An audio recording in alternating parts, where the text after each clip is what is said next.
ఎంతోమంది జీవితాల్లో చూసినప్పుడు ముందుకెళ్ళలేని పరిస్థితుల్లో ఉన్నారండి.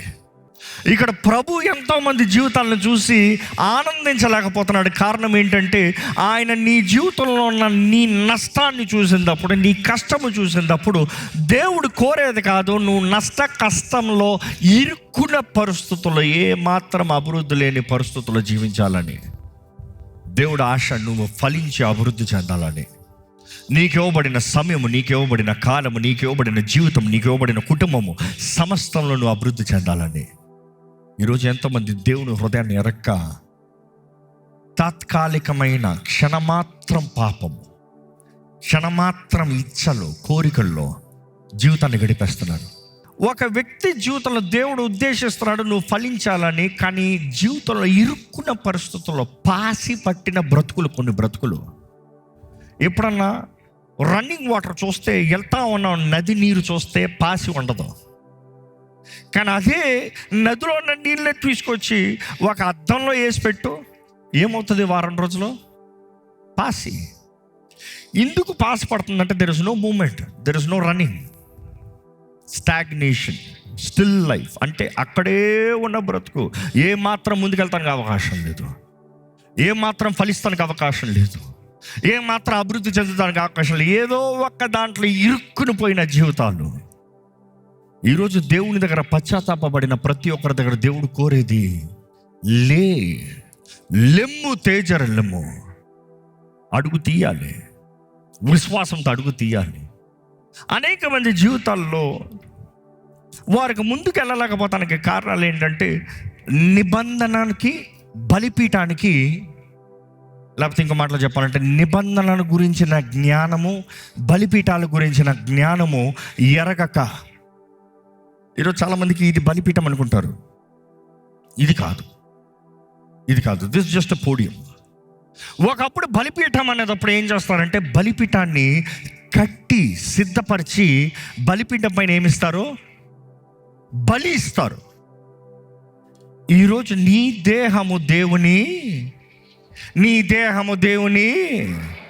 ఆలయంలో బలిపీఠం ఉంది తెలుసా? నీ జీవితంలో బలి ఉండాలి. మనల్ని మనం సజీవ యాగముగా దేవుని సమర్పించుకోవాలి. ఇదిగో మీకు తెలియజేస్తున్నాను ప్రభు నామంలో, మీరు అజ్ఞానంలో ఉన్నంత వరకు జీవితంలో ఎదుగుదల ఉండదు. పాసి పట్టిన బ్రతుకు. అపవాది కోరేదంతా విశ్వాసి రక్షించబడతాం కాదు, భయం కాదు వాడికి. నీకు ఎక్కడ వాక్య జ్ఞానము, వెలుగు నీలో ఉందో, నీవు వెలుగు కలిగి బ్రతుకుతున్నావు, వాడికి భయం. ఎందుకంటే వెలుగులో ఉన్నదప్పుడు దొంగకి భయం, చీకటి ఉన్నంత వరకు దొంగకి భయం లేదు. వెలుగులో అంత సులభం కాదు దొంగిలిస్తాం, చీకట్లో సులభం దొంగిలిస్తాం. అపవాది నీవు చీకట్లో బ్రతికేంత వరకు వాడికి మాత్రం భయం లేదు. నువ్వు రక్షించబడు, బాప్తిజం తీసుకో, విశ్వాసం చెప్పుకో, ఆలయానికి వెళ్ళు, నీ జీవితంలో వెలుగు లేనంత వరకు వాడికి భయం లేదు. వెలుగు వచ్చిందా భయం, వెలుగు వచ్చిందా భయం. ఎందుకంటే వాడు దొరికిపోతాడని, వాడు పనులు తెలియజేయబడతాయని, వాడు పనాగాలు బయట కనబడతాయని. ఈరోజు ఎంతోమంది అజ్ఞానం అనే పాపము, దేవుని వాక్యం తెలియజేస్తుంది, అజ్ఞానము కూడా పాపమే. అజ్ఞానం అనే పాపం అంట. ఏంటి? నాకు తెలియదు అన్న పాపం. ఎందుకయ్యా ఇది చేసావు? నాకు తెలీదు. ఎందుకయ్యా ఇది చేయలేదు? నాకు తెలియదు అన్న వ్యక్తులకి దేవుడు అంటున్నాడు, నువ్వు తెలుసుకోవాల్సిందంతా నీకు అనుగ్రహించాను నా బైబిల్. ఇక మాటలు చెప్పాలంటే పరిశుద్ధ గ్రంథం. ఇదిగో నువ్వు జీవించవలసిన విధానము, నువ్వు నడుచుకోవాల్సిన విధానము, నువ్వు చేయవలసిన కార్యాలు, నువ్వు నమ్మవలసిన విధానాలు, నువ్వు బ్రతకాల్సింది, యువర్ ఐడియాలజీస్ అంతా ఇక్కడ ఉంది. చదువు, తెలుసుకో. దేవుడికి ఇది ఇష్టం లేదంట తెలుసా? ఎవరో చెప్పాల్సిన అవసరం లేదు, దేవుని వాక్యం చదివితే తెలిసిపోతుంది. దేవుడికి ఇది ఇష్టం లేదంట తెలుసా? ఈరోజు ఎన్ని దేవునికి ఇష్టం లేని కార్యాలు చేస్తూ అపవాదికి స్థానబలం ఇస్తున్నామండి. ఎప్పుడు జ్ఞాపకం చేసుకోండి, దేవునికి ఇష్టం లేనిది నువ్వు ఎప్పుడైతే చేస్తావో అపవాది నీ జీవితం పైన అధికారం తీసుకుంటాడండి. నువ్వు ఎప్పుడైతే దేవునికి ఇష్టం లేనిది చేస్తావో అప్పుడే అపవాది నీ పైన, నీ జీవితం పైన జోక్యం చేసుకుంటాడు. ఈరోజు ప్రభు నామంలో మిమ్మల్ని వేడుకుంటున్నాను, నిబంధనల గురించి, బలిపీఠముల గురించిన జ్ఞానము మీరు సంపాదించుకోవాలి. అసలు దేవుడు ఎలాగ పనిచేస్తాడు అనే వాక్యంలో మీరు జాగ్రత్తగా చదివితే దేవుడు ఒక అడుగు తీయాలంటే నిబంధనను ఆధారం చేసుకుని ఆయన అడుగు తెస్తాడు. ప్రార్థన చేసినంత మాత్రాన కాదు, నిబంధనను ఆధారం చేసుకునే దేవుడు అడుగు తెస్తాడు. అబ్రహాముతో చేయబడిన నిబంధన, మోషేతో చేయబడిన నిబంధన, ఇంకా మనం చూస్తాం నోవాతో చేసిన నిబంధన, దావీదుతో చేసిన నిబంధన. పాత నిబంధనలు చూసినప్పుడు మన బైబిల్ మొత్తం చూస్తే నిబంధనల పుస్తకం అంటాం. పాత నిబంధన, క్రొత్త నిబంధన. నిబంధనను ఆధారం చేసుకునే దేవుడు కార్యం జరిగిస్తాడని నీ వాక్యం తెలియజేస్తుంది. ఈరోజు నిబంధనలు అంటే తెలియదు. ఈరోజు దేవుడు కోరేది కూడా మనము క్రీస్తుని అంగీకరించినప్పుడు క్రీస్తుతో పాటు నూతన నిబంధనలోకి అడుగు పెడుతున్నాం. ఇక్కడ ఎంతమంది రక్షించబడి బాప్తిజం తీసుకుని నూతన నిబంధనలోకి అడుగు పెట్టిన వారు ఉన్నారో చేతులెత్తి హల్లెలూయా చెప్తారా? నిబంధనలను ఆధారం చేసుకుని దేవుడు కార్యం చేస్తాడన్నది వాక్యం మొత్తంలో చూస్తున్నాం. అందుకని నిబంధన ఆధారంగా ఉంటాను కాబట్టి భక్తులు ప్రార్థన చేసినప్పుడు కూడా అబ్రహాము దేవా, ఇస్సాకు దేవా, యాకోబు దేవా అని ప్రార్థన చేసేవారు. ఇంకా భక్తులు ప్రార్థనలు చూసినప్పుడు మోషే ధర్మశాస్త్రము, పాత నిబంధనలు చూసినప్పుడు మోషేకి దేవుడు అనుగ్రహించిన మాట, ఏది చెయ్యాలి ఏది చేయకూడదు, ఎలాగ బ్రతకాలి ఎలాగ బ్రతకూడదు దేవుడు స్పష్టంగా తెలియజేశాడు. ఈరోజు మనుషుడు అజ్ఞానంలో బ్రతుకుతూ ఏమో ఏమో నేను ఎప్పుడు అంటూ అంటాను, నువ్వు వన్ వేలో వెళ్ళినంత మాత్రాన పోలీసు పట్టినప్పుడు ఏమో ఇది వన్ వే నాకు తెలియదు అంటే వదిలేస్తాడా? ఫైనే. నువ్వు వెళ్ళేది వన్ వే కాబట్టి నీకు పడాల్సిన ఫైను నీకు పడుతుంది, నీకు పడాల్సిన శిక్ష నీకు పడుతుంది. దేవుని వాక్యం అనేటప్పుడు జాగ్రత్త అండి, స్పష్టంగా గమనిద్దాం. నిబంధనలో ఉన్నవారు జీవ గ్రంథంలో పేరు రాయబడిన వారు. యేసు త్వరగా వస్తున్నాడు అన్నమాట మనందరికీ తెలుసు. కానీ ఆయన వచ్చేటప్పుడు ఎంతమంది ఎత్తబడతామంటే జీవ గ్రంథంలో పేరు రాయబడాలంట.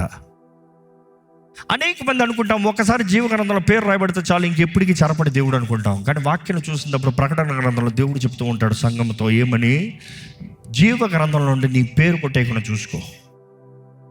అంటే పేరు కొట్టబడతాను కూడా అవకాశం ఉందంట, జాగ్రత్త. నీవు సరిగా బ్రతకలేదంటే నీ పేరు కొట్టేస్తాను, జాగ్రత్త. ఈరోజు ఎంతమంది పేర్లు జీవ గ్రంథంలో రాయబడి ఉన్నాయి, ఎంతమంది పేర్లు రాయబడిన పేరు కొట్టేయబడకుండా ఉన్నాయి అంటే మన జీవిత విధానం ఎలాగుంది? ఒకటి నిబంధన ప్రాముఖ్యత ఇలా చెప్పాలంటే, రెండోది బలిపీఠాలు. దేవుడు అవునే అపవాదం అనే నిబంధనలు లేకపోతే బలిపీఠం తగినట్టుగానే పనిచేస్తాడు. ఈరోజు ఎంతోమంది జీవితంలో అపవాది బలిపీఠంలో వారి తరముల్లో నుండి ఉన్నాయి కానీ వారికి గ్రహింపు లేదు. వారు వంశంలో నుండి ఉన్నాయి కానీ వారికి తెలియకున్నారు. కానీ ఆ స్థాని బలము నీ పైన పనిచేసినప్పుడు అపవాది ఎందుకు నన్ను దాడి చేస్తున్నాడు? ఓ మాట జ్ఞాపకం చేసుకోండి, కొన్నిసార్లు నువ్వు ఉపవాసం అంటే ప్రార్థన చేసినంత మాత్రాన బలిపీఠం పోతాం కాదు.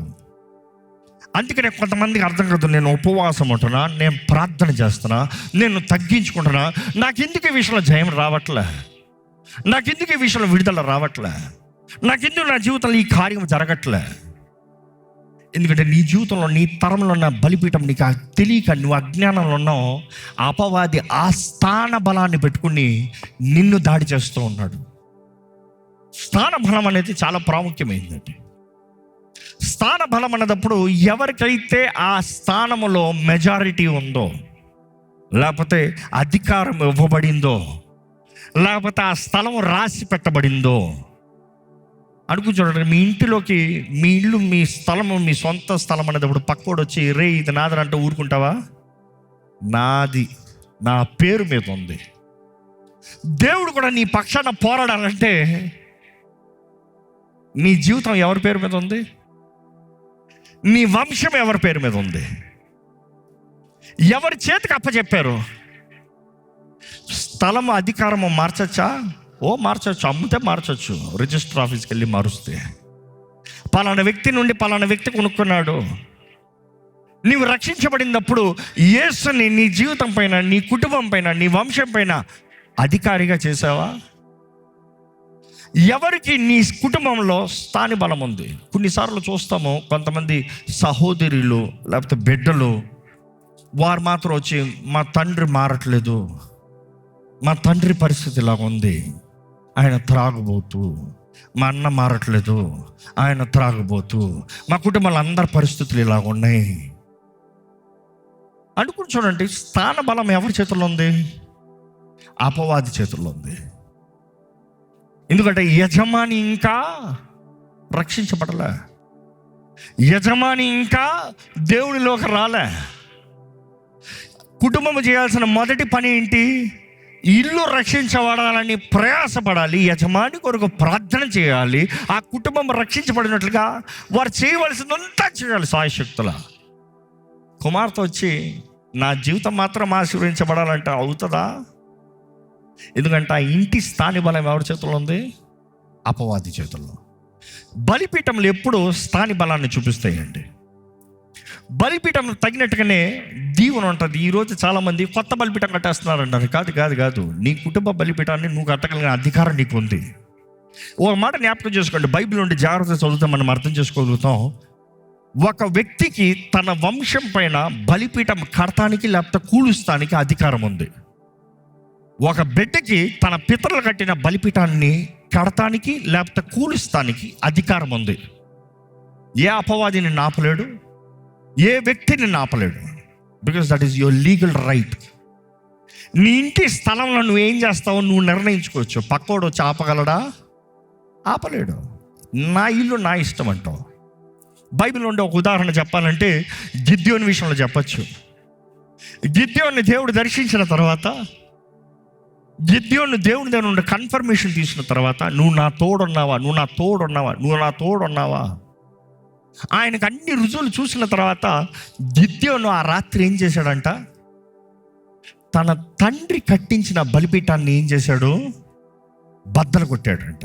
తండ్రి కట్టించిన బలిపీఠము పగలు బద్దలు కొట్టలేదు, అందరి ముందు బద్దలు కొడితే ఏమవుతుందో గొడవని రాత్రి బద్దలు కొట్టాడంట. బలిపీఠము అస్తరోత్ స్తంభాన్ని వెరగొట్టాడంట. నెక్స్ట్ రోజు మార్నింగ్ వచ్చి ప్రజలందరూ వచ్చి, ఇశ్రాయేలీలు, దేవునితో వాగ్దానం చేయబడిన వారు, నిబంధన చేయబడిన వారు అపవాదికి బలిపీఠాలు కట్టారు. అందుకనే దేవుడు వారిని విడిచిపెట్టాడు. బైబిల్లో ఈ సీక్వెల్ చూస్తామండి. దేవుడు తన ప్రజలకు వాగ్దానం చేసి వారిని దీవించి వారిని గొప్పవారిని చేయాలని ఆశపడినప్పుడు వారు అవిధేయులై ఇతర దేవతలను నమ్మి వారి మనసంతా లోకము వైపు పెట్టినప్పుడు దేవుడు వారిని శత్రు చేతులకు అప్పచెప్తాం, వారిని చెత్త కొట్టిస్తాం, వారు దేవునికి ఏడుస్తాం. వారికి బుద్ధి వచ్చిన తర్వాత దేవుడు ఒక మనిషిని కోరుకుని వారిని విడిపిస్తాం, వారికి జయమిస్తాం. మరలా ఈ ఇశ్రాయేలు బుద్ధులు మరలా లోకం వైపు తిరుగుతాం. ఇదే ప్యాటర్న్గా పాత నిబంధనల నుండి చూస్తూనే ఉంటాం. గిద్యోని విషయంలో కూడా చూసినప్పుడు తన బద్దలు కొట్టిన బలిపీఠంకి పొద్దుటే అందరూ వచ్చి అడుగుతారు, ఎవరు వాడు ఈ బలిపీఠాన్ని బద్దలు కొట్టింది?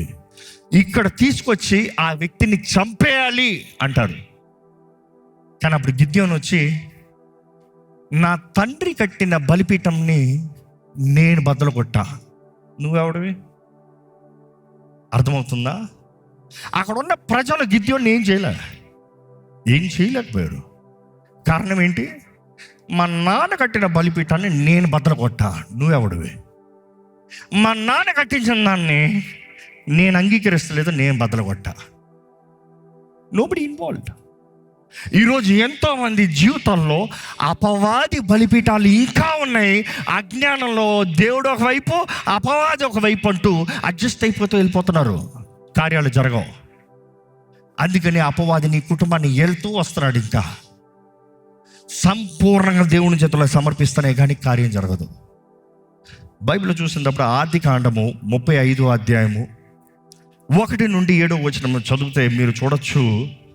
దేవుడు అక్కడ యాకోబుతో అంటున్నాడు, ఎల్లు బెతేలుకి వెళ్ళు, అక్కడ ఉండయ్యా, అక్కడ బలిపీఠము కట్టు, అక్కడ బలిపీఠం కట్టు. నువ్వు పారిపోయినప్పుడు నీకు కనబడిన దేవునికి బలిపీఠం కట్టు, నీ సహోదరుని నుండి నిన్ను రక్షించిన దేవునికి బలిపీఠం కట్టు.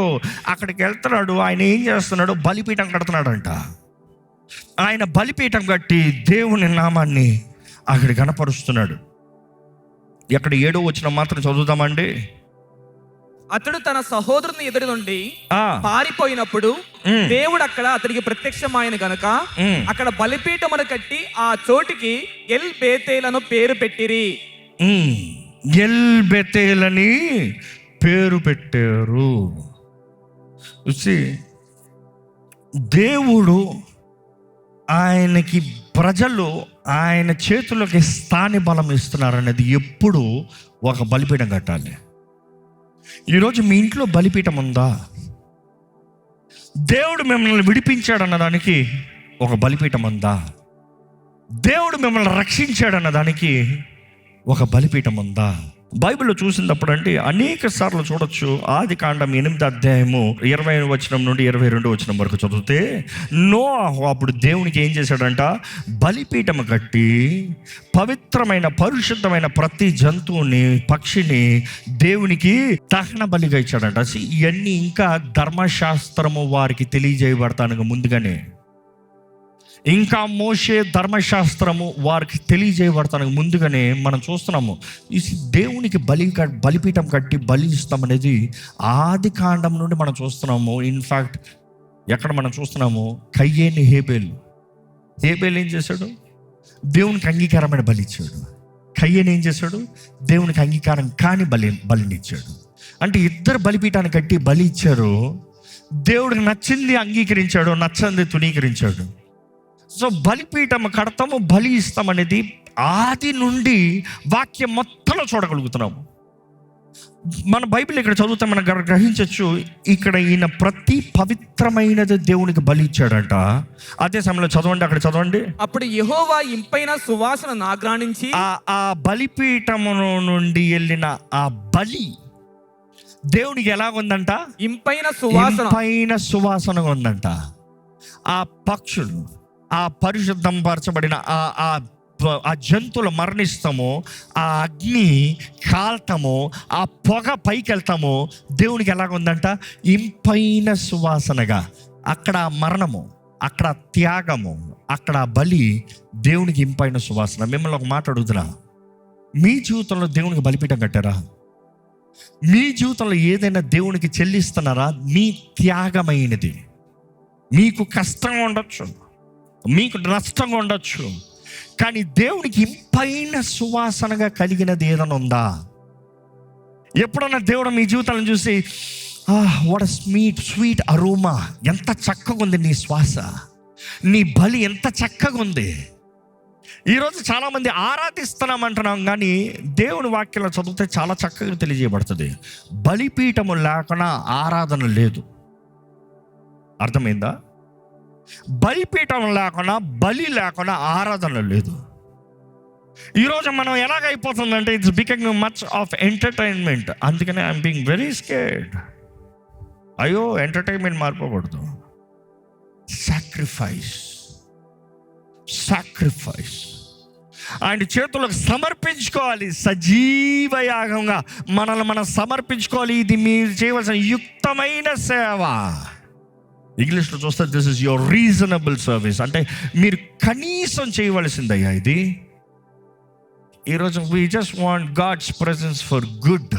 ఈరోజు ఎంతోమంది అజ్ఞానంలోనే బ్రతుకుతూ దేవుడు ఏం చేశాడు అంటున్నాం. దేవుడు చేస్తాం కాదు, నీవు పశ్చాత్తాపపడలే, నీవు అజ్ఞానంలో అపవాదిని ఎదిరించకుండా మౌనంగా ఉన్నావు. కాబట్టి బైబిల్ చూసినప్పుడు అండి, ఈరోజు మనం నమ్మగలిగింది ఆయన కృపా సింహాసనం దగ్గరికి ధైర్యంగా రావచ్చు. ఆయన దగ్గర మన అక్కర అవసరతలని అడగచ్చు. ఆయన రక్తంలో మనం కడగబడిన వారుగా, యేసు నామములో అధికారము కలిగిన వారుగా. ఈరోజు ఎంతమంది నమ్ముతారు యేసు నామములో అధికారం ఉంది అంటారో? చేతులు తలలు చెప్తారా? యేసు నామములో అధికారం ఉంది అన్నవారు బిగ్గరగా చెప్తారా? దైవం యేసు నామంలో అధికారం ఉంది. యేసు ప్రభు అంటాడు, నా నామంలో మీకు అధికారం ఇస్తున్నా. ఇది ప్రతి విశ్వాసకి, శిష్యునికి మాత్రం కాదు, ప్రతి విశ్వాసకి. శత్రు బలం అంతటమైన అధికారం ఇస్తున్నా. దెయ్యములను పారదోలతానికి మీకు అధికారం ఇస్తున్నా. అనారోగ్యం స్వస్థపరుస్తానికి అధికారం ఇస్తున్నా. ఏ హాని నీ దగ్గర రాదు, ఏ విషయం నీ పని పనిచేయదు. నువ్వు నాతో నిబంధన చేయబడి నా సొత్తుగా నువ్వు బ్రతుకుతాయి. బై నో మీన్స్ అపవాది నీ పైన అధికారం లేదు. ఈరోజు ఒకటే మీరు నిర్ణయించుకోవాల్సింది, నేను దేవునికి బలిపీఠం కడుతున్నాను, అపవాదిని పారదోలుతున్నాను, అపవాదితో ఉన్న సంబంధాలను రద్దు చేస్తున్నాను, అపవాది బలిపీఠాలను బద్దలు కొడుతున్నాను, నేను నా వంశము ఇక నుండి యేసునే సేవిస్తాం, యేసే నా రాజు, యేసే నా దేవుడు, నేను యేసు కొరకే బ్రతుకుతాను నిర్ణయించుకోండి. దయచేసి ప్రార్థన చేద్దామండి. తల ఉంచుతాం, దేవుని చేతులకు సమర్పించుకోండి. ఈరోజు కావాల్సిన బలి నువ్వే. మిమ్మల్ని మీరు సజీవ యాగంగా దేవునికి సమర్పించుకోండి. సజీవ యాగంగా దేవునికి సమర్పించుకోండి. సజీవ యాగంగా మిమ్మల్ని మీరు దేవుని చేతులకు సమర్పించుకోండి. చెప్పండి, దేవా ఇదిగోనయ్యా నేను నీ చేతులకు సమర్పించుకుంటున్నానయ్యా. నా ఆత్మ, శరీరము, మనస్సు నీ చేతులకు సమర్పిస్తున్నానయ్యా. నా ఆత్మ, శరీరము, మనస్సు నీ చేతులకు సమర్పిస్తున్నానయ్యా. చెప్పండి, యేసయ్యా నీవే నా దేవుడివి, నీవే నా రాజు, నీవే నా సర్వానివి, నిన్నే సేవిస్తానయ్యా. ఈరోజు మన బలిపీఠం పైన స్తుతి, ఆరాధన ఉండాలి. Continuous sacrifice of praise. దేవుని వాక్యం తెలియజేస్తుంది, let us continually offer the sacrifice of praise to God. ఎడతెగక స్తుతి అనే బలిని దేవునికి సమర్పించాలంట. మన నోటి నుండి వస్తున్న ఫలముని దేవుడికి సమర్పించాలంట.